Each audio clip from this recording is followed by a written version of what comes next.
আসসালামু আলাইকুম। কম্পিউটার এডুকেশনের পক্ষ থেকে সবাইকে জানাই আন্তরিক শুভেচ্ছা ও অভিনন্দন। আশা করি সবাই ভালো আছেন।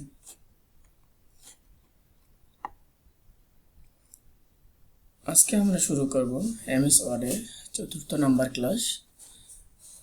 3য় ক্লাসে আমরা দেখিয়েছিলাম হোম মেনুর মধ্যে line spacing and paragraph spacing পর্যন্ত এখানে দেখানো হয়েছিল। তারপর দেখিয়েছিলাম হচ্ছে শেডিং। আজকে ক্লাসে আমরা শুরু করব বর্ডার কিভাবে করতে হয়, একটি লেখার মধ্যে কিভাবে বর্ডার দিতে হবে। এই কাজটা আজকে আমরা দেখাবো 4th ক্লাসে। আমরা যদি কোনো লেখার মধ্যে বর্ডার ব্যবহার করতে চাই তাহলে আমাদেরকে আগে লেখাগুলো সিলেক্ট করতে হবে। আমি চাচ্ছি আমার এই লেখাগুলোর মধ্যে আমি বর্ডার দেব। এক্ষেত্রে আমাকে আগে সিলেক্ট করতে হবে। আমি লেখাগুলোকে সিলেক্ট করে নিলাম।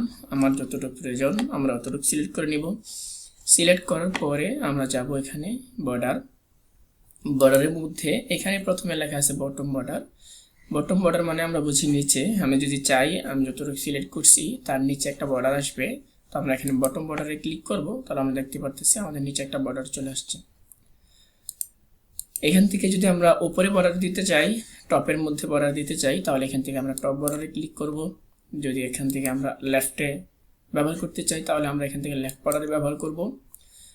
এখানে যদি রাইটে ব্যবহার করতে চাই তাহলে আমরা রাইট বর্ডারে ক্লিক করলে আমাদের রাইট বর্ডার চলে আসবে। তাহলে আমাদের টপ, বটম, লেফট, রাইট আমরা চতুর্দিকে বর্ডার দিয়েছি। এখন যদি আমাদের এই বর্ডারগুলো প্রয়োজন না লাগে তাহলে আমরা এখানে দেওয়া আছে হচ্ছে নো বর্ডার। আমরা এই নো বর্ডারে ক্লিক করলে আমাদের বর্ডারগুলো উঠে যাবে। এখানে লেখা আছে অল বর্ডার। অল বর্ডার হচ্ছে আমরা যদি চাই চতুর্দিকে একেবারে নিয়ে নিতে, এখান থেকে হচ্ছে সম্পূর্ণ লেখার মধ্যে বর্ডার চলে আসবে। তো আমরা এখানে অল বর্ডারে ক্লিক করব, তাহলে আমরা দেখতে পারবো আমাদের চতুর্দিকে এবং ভিতরে পর্যন্ত বর্ডারগুলো চলে আসছে। যদি আমাদের প্রয়োজন না লাগে তাহলে আমরা আবার এখানে বর্ডারে যাব। বর্ডার থেকে আমরা নো বর্ডারে ক্লিক করলে আমাদের বর্ডারগুলো চলে যাবে। তাহলে আমরা এখানে দেখালাম বটম বর্ডার যে নিচে ব্যবহার করতে চাই, টপ বর্ডার যদি আমরা উপরে বর্ডার দিতে চাই, লেফট বর্ডার যদি বামে বর্ডার দিতে চাই, রাইট বর্ডার যদি আমরা ডান দিকে বর্ডার দিতে চাই। আর যদি আমাদের বর্ডারগুলো প্রয়োজন না লাগে তাহলে আমরা এখান থেকে নো বর্ডারে ক্লিক করব। যদি চতুর্দিকে আমাদের বর্ডার দিতে প্রয়োজন হয় তাহলে আমরা এখান থেকে অল বর্ডারে ক্লিক করব। তাহলে আমাদের চতুর্দিকে বর্ডার চলে আসবে যতটুকু লেখা সিলেক্ট করছি তার মধ্যে। এখানে প্রয়োজন না লাগলে আমরা আবার নো বর্ডারে ক্লিক করব। এখন অল বর্ডারের পরে যেটা দেওয়া আছে সেটা হচ্ছে আউটসাইড বর্ডার। আউটসাইড হচ্ছে আমরা বটম, টপ, লেফট, রাইট যে চারদিকে চলে আসে। আমি যদি এখানে আউটসাইড বর্ডারে ক্লিক করি তাহলে আমাদের একেবারে চারদিকে চলে আসবে। এরপরে দেওয়া আছে ইনসাইড বর্ডার। ইনসাইড মানে হচ্ছে ভিতরে যে বর্ডারগুলো আছে। অল বর্ডার দিলে যেরকম সব দিকে চলে আসে, আমি ইনসাইডে ক্লিক করলে আমার শুধু ভিতরেগুলো আসবে এখানে। আমরা এখানে ইনসাইড বর্ডারে ক্লিক করি, আমরা দেখতে পারবো যে আমাদের এখানে ভিতরে বর্ডারগুলো চলে আসছে। আবার যদি প্রয়োজন না লাগে তাহলে আমরা এখান থেকে নো বর্ডারে ক্লিক করে দেব। এরপরে আমাদের এখানে দেওয়া আছে হচ্ছে ইনসাইড হরিজন্টাল বর্ডার, এটা হচ্ছে ইনসাইড ভার্টিক্যাল বর্ডার। ভার্টিক্যালটা আমরা টেবিলে গেলে দেখাবো কীভাবে নিতে হয়। কারণ হচ্ছে ভার্টিক্যাল মানে খাড়া যে বর্ডারটা হয়, এখানে খাড়ার সিস্টেম নেই, এটা হচ্ছে পাশে যেটা হবে। এই ক্ষেত্রে আমরা ব্যবহার করবো ইনসাইড হরিজন্টাল বর্ডার, মানে পাশের যে বর্ডারটা সেটা হবে। এখানে ক্লিক করলে আমাদের একটা বর্ডার চলে আসবে এরকমভাবে, শুধু ভিতরেগুলো আসছে। যদি বাহিরে লাগে তাহলে আমরা ব্যবহার করবো হচ্ছে আউটসাইড বর্ডার। ইনসাইড আর আউটসাইড দুইটা মিলেই হচ্ছে অল বর্ডার। তো আমরা না লাগলে নো বর্ডার, যখন সব দিকে লাগবে ইনসাইড আউটসাইড সব দিকে, তখন আমরা নিব অল বর্ডার। আর যদি শুধু বাহিরে লাগে তাহলে নিব আউটসাইড বর্ডার, শুধু ভিতরে লাগলে তখন নিব আমরা হচ্ছে ইনসাইড বর্ডার। আর প্রয়োজন যদি না লাগে কোনো বর্ডারের তাহলে আমরা এখান থেকে নো বর্ডারে ক্লিক করব। আমরা তাহলে দেখাইলাম যে বর্ডার কিভাবে নিতে হবে। এখানে প্যারাগ্রাফের কাজ আমরা গত ক্লাসে দেখিয়েছিলাম।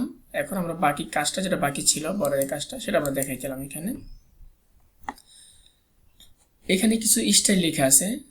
আমরা যদি চাই আমাদের লেখার মধ্যে কোনো স্টাইল ব্যবহার করতে, আমরা এখান থেকে কিছু স্টাইল যেগুলো আমরা নিজেরাই তৈরি করতে পারি। যেরকম আমি যদি এখান থেকে চাই টেক্সট ইফেক্টের মধ্যে আমি কিছু ইফেক্ট নিতে পারি, অথবা চাইলে আমরা এখান থেকে ফোন কালার চেঞ্জ করতে পারি। এগুলো আমরা দেখিয়েছিলাম আগে ক্লাসে।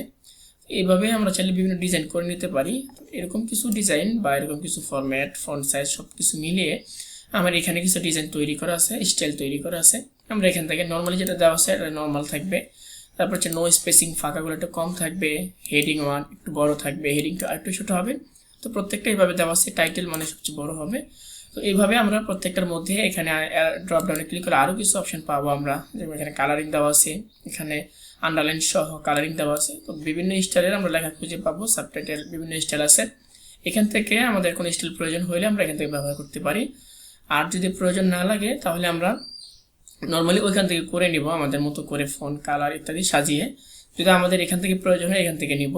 এখন যদি আমি এই অপশনটাকে বাদ দিতে চাই, আমি নর্মাল করতে চাই লেখাগুলোকে, তো এই ক্ষেত্রে আমরা এখানে অ্যারোতে ক্লিক করব। ক্লিক করার পরে আমরা এখান থেকে ক্লিয়ার ফরম্যাটিং যে লেখাটা আছে এখানে যদি ক্লিক করি লেখাগুলো ক্লিয়ার হয়ে যাবে, সব কিছু নর্মাল হয়ে যাবে। তাহলে আমরা দেখাইলাম বর্ডারের কাজটা, আর হচ্ছে এখানে স্টাইলগুলো দেখাইলাম। এখন লেখাগুলো যদি আমরা একটু বড় করতে চাই তাহলে আমরা হোমে দেখিয়েছিলাম বড় কিভাবে করতে হয়, আমরা একটু বড় করে নিচ্ছি কাজের সুবিধার্থে। এখন এইখানে আমাদের লেখা আছে হচ্ছে ফাইন্ড, রিপ্লেস, তারপর হচ্ছে সিলেক্ট। তো ফাইন্ড অর্থ হচ্ছে খোঁজা, আমরা যদি কোনো শব্দ খুঁজতে চাই আমাদের পেজের মধ্যে বিভিন্ন লেখা আছে, যদি আমরা অনেক লেখার মধ্যে কোনো লেখা খুঁজে না পাই বা ইম্পর্টেন্ট কোনো লেখা খুঁজতে চাই তাহলে আমরা এখানে ফাইন্ডে ক্লিক করব। তো ফাইন্ডে ক্লিক করলে আমাদের এরকম একটা অপশন চলে আসবে, নেভিগেশন বার নামে একটা অপশন চলে আসবে। আমরা এখানে ক্লিক করব। ক্লিক করার পরে এখান থেকে আমরা লিখে দিব আমাদের কী প্রয়োজন। তা আমরা লিখে দিচ্ছি MS ওয়ার্ড, ওয়ার্ড। আমরা MS ওয়ার্ড লিখে দিলাম, আপনারা দেখতে পাচ্ছেন আমাদের সামনে MS ওয়ার্ড লেখাগুলো চলে আসছে। এখানে যতগুলো MS ওয়ার্ড আছে প্রত্যেকটা শব্দে আমরা দেখতে পারবো। তাহলে ফাইন্ডের কাজ হচ্ছে শব্দ খোঁজা, আমরা যদি কোনো শব্দ খুঁজতে চাই বা খুঁজে বের করতে চাই, কোনো লেখা ইম্পর্টেন্ট হইলে বা কোনো লেখা হারিয়ে গেলে খুঁজে বের করতে চাই, তাহলে আমরা এখান থেকে সার্চ করে দিলে আমাদের লেখাটা চলে আসবে। আরেকবার দেখাচ্ছি, আমাদের যাইতে হবে হচ্ছে ফাইন্ডে ক্লিক করতে হবে। ফাইন্ডে ক্লিক করার পরে এখানে লিখতে হবে কি প্রয়োজন। প্রয়োজন এক্সেল, এক্সেলটা আমরা লিখে দিলাম। এখন আমরা দেখতে পারতেছি আমাদের সামনে এক্সেলগুলো সিলেক্ট হয়ে গেছে, হাইলাইট হয়ে গেছে। তাহলে সবগুলো লেখা খুঁজে দেখাচ্ছে আমাকে, হাইলাইট হয়ে আছে। প্রত্যেকটা পেজের মধ্যে যেখানেই থাকবে আমার লেখাগুলো আমরা দেখতে পারবো চাইলে। ক্লোজ করে দিলাম। এখন আমার এখানে ফাইন্ডের মধ্যে আবার এখানে অ্যারো চিহ্ন দেওয়া আছে, অ্যারোর মধ্যে ক্লিক করলে আবার এখানে আমরা ক্লিক করে দেখতে পারবো এখানে ফাইন্ড নামে একটা অপশন আছে, এটা দেখতে পারবো। এটা একটু আগে দেখাইলাম আমি। তারপরে এখানে আরেকটা আছে, সেটা হচ্ছে অ্যাডভান্স ফাইন্ড। এরকমভাবে আসবে ফাইন্ড, রিপ্লেস, গো টু, তিনটা অপশন এখানে দেখা যায়। তো তিনটা অপশনের মধ্যে আমরা প্রথমে দেখবো ফাইন্ড। ফাইন্ডের মধ্যে এখানে আমরা যে লেখাটা খুঁজতে চাই একই নিয়মে আমরা আগের মতো লিখে দিলাম MS ওয়ার্ড। আমরা MS ওয়ার্ড লিখে দিলাম। লেখার পরে এখানে যদি আমি ফাইন্ড নেক্সটে ক্লিক করি তাহলে আমরা দেখতে পারবো এখানে যে ওয়ার্ড শব্দটা এটা চলে আসছে। যদি আমি আবারও ক্লিক করি তাহলে আরও যেখানে আছে সেই লেখাটা খুঁজে দেখাবে। আমরা দেখতে পাচ্ছি আমাদের পেজের মধ্যে অনেকগুলো ওয়ার্ড লেখা আছে, আমরা খুঁজে দেখতে পাবো যে এখন এটা সিলেক্ট হয়েছে। আবার ফাইন্ড নেক্সটে ক্লিক করলে আমরা দেখতে পারবো আরেকটা চলে গেছে এখানে। আবার ফাইন্ড নেক্সটে ক্লিক করলে পর্যায়ক্রমে একটার পর একটা দেখাবে। তাহলে ফাইন্ডের কাজ হচ্ছে কোনো কিছু খোঁজা, কোনো শব্দ আমরা যদি খুঁজতে চাই তাহলে আমরা এখানে ফাইন্ডে ক্লিক করব, তাহলে আমরা শব্দগুলো দেখতে পারবো।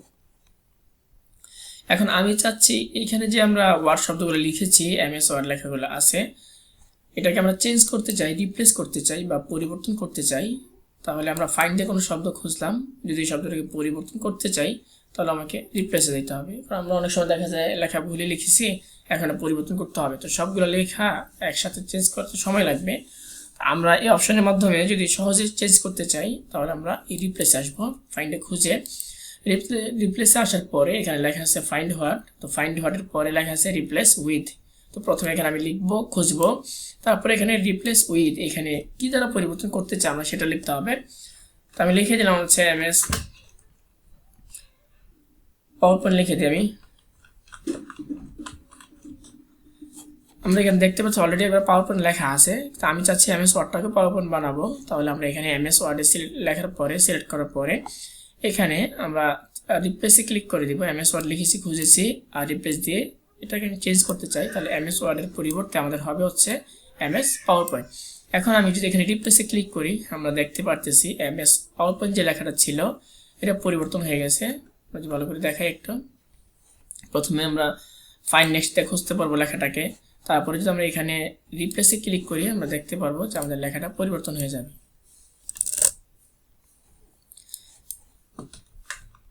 এমএস ওয়ার্ড লেখাটা আমরা রিপ্লেসে যদি ক্লিক করতে চাই, রিপ্লেসে আসবো, তারপর রিপ্লেসে ক্লিক করলে আমাদের লেখাটা এখানে পরিবর্তন হয়ে যাবে। দেখতেছি, আমরা একটু বড় করে দেখাচ্ছি। আমরা সিলেক্ট করতে চাইলে এখানে চেঞ্জে ক্লিক করলে দেখে আমরা লেখাটা সিলেক্ট হয়ে গেছে। এভাবে প্রত্যেকটা লেখা আমরা চাইলে চেঞ্জ করে নিতে পারবো।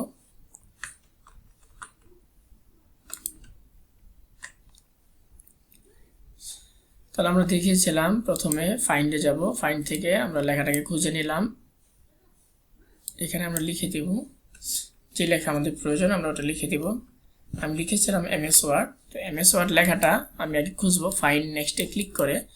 তো এখানে আমরা যদি শেষ হয়ে যায় আবার ক্লিক করবো, তাহলে এখানে আমরা ফাইন্ড নেক্সটে ক্লিক করলে একের পরে একে এমএস ওয়ার্ডটা দেখাবে, আবার ক্লিক করলে আবার দেখাবে। এখানে যদি আমরা লেখাটাকে পরিবর্তন করতে চাই তাহলে আমরা যাব রিপ্লেসে, রিপ্লেস আসার পরে এখানে লেখা আছে এমএস পাওয়ার পয়েন্ট লিখেছি আমি, অথবা যেই লেখা লিখতে চাই আমি এমএস ওয়ার্ডের বদলে আমি লিখে দিলাম এমএস এক্সেল, যে কোনো লেখা আমরা লিখতে পারবো। এখানে লেখা আছে এমএস ওয়ার্ড বা এখানে লেখা আছে এমএস ওয়ার্ড। যদি আমি পরিবর্তন করতে চাই তাহলে আমাকে ক্লিক করতে হবে রিপ্লেসে।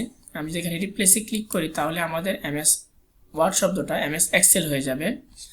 যদি আমরা সম্পূর্ণ লেখাগুলো পরিবর্তন করতে চাই, আমি চাচ্ছি সম্পূর্ণ এমএস ওয়ার্ডগুলো সবগুলো এমএস এক্সেল হয়ে যাবে, তো আমরা এখানে ক্লিক করব রিপ্লেস অল, তারপর এরকম আসলে ওকে ক্লিক করব, তাহলে আমরা দেখতে পারবো আমাদের লেখার মধ্যে প্রত্যেকটা যে এমএস এক্সেল ওয়ার্ড ছিল প্রত্যেকটা এমএস এক্সেল হয়ে গেছে। এখন আমি চাচ্ছি এমএস ওয়ার্ড যে লেখাটা ছিল আমি আবার এটা ফিরিয়ে আনতে চাই, তখন আমি আবার চাচ্ছি যে এমএস ওয়ার্ড এক্সেলটাকে পরিবর্তন করে আবার এমএস ওয়ার্ড তৈরি করতে। এই ক্ষেত্রে আমরা যেটা করব, ফাইন্ড হোয়াটের জায়গায় এখানে লিখে দেব এমএস এক্সেল।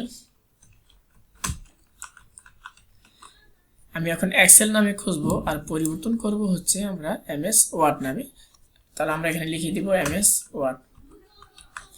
তারপরে এখানে রিপ্লেসে ক্লিক করলে আমার একটা চেঞ্জ হবে, আমরা দেখতে পাচ্ছি এখানে এক্সেল লেখা, রিপ্লেসে ক্লিক করলে ওয়ার্ড হয়ে যাবে।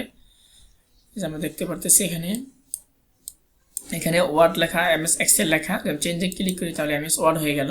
যদি আমরা এখানে রিপ্লেস অলে ক্লিক করি তাহলে আমাদের পেজের মধ্যে যতগুলা এমএস এক্সেল থাকবে সবগুলো এমএস ওয়ার্ড হয়ে যাবে। আমরা এখন দেখলে খেয়াল করতে পারবো এমএস ওয়ার্ড লেখা, এমএস ওয়ার্ড লেখা, তো আমাদের প্রত্যেকটাই চেঞ্জ হয়ে গেছে। যতগুলোতে এমএস এক্সেল লেখা ছিল ওগুলো সব এমএস ওয়ার্ড হয়ে গেছে।